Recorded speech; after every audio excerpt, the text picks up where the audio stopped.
Okay, so I'm going to just introduce what an inverse function is. Okay, so an inverse function, so this is the symbol for inverse. Okay, so x, y is going to change to yx. That's what happens.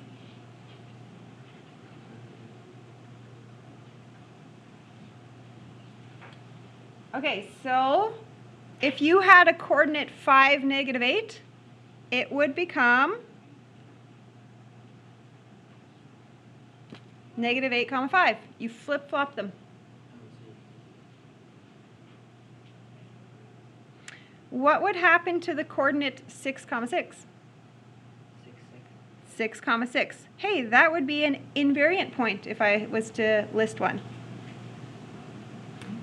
3, 1 would become 1, 3.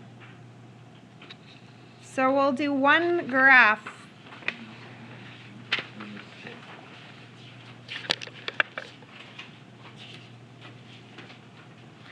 Okay, so let's, on my original,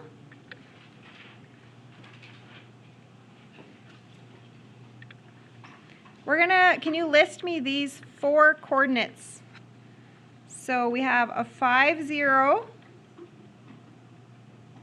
3, -3. We have a 1, 0. And then this coordinate would be -1, 3.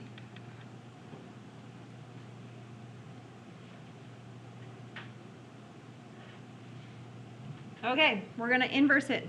You ready? This should change to 0, 5.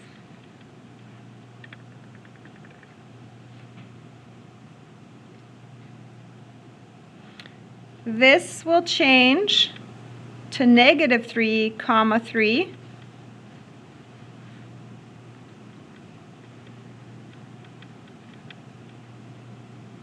So I'm graphing them too as I'm going. This one will switch to 0, 1.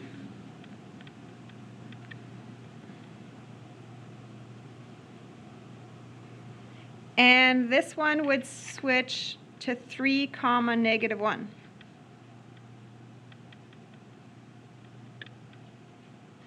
Okay, Trevor, when I connect this shape, how many arrows should I have on my new drawing? 1. Just 1, because this end has a closed dot, stop, and this end has an arrow. So here's my connection of the dots. Okay, so can you visualize which end, when I was changing it, had the arrow? Option on the top or at the bottom? When I changed the graph, it did that. Okay, and by the way, if you want to understand if you're correct, if you ever have a diagonal line, that's what it actually does. It reflects. Do you see a reflection over a diagonal? Can you kind of see it? So if you ever were reflecting diagonally, if I had an arrow like that, it would go like that, right? Do you see a reflection diagonally? Okay, so I will give you some page numbers. We still have more reciprocal stuff. Okay, but I'll just do that much today so I can give you a half hour to work.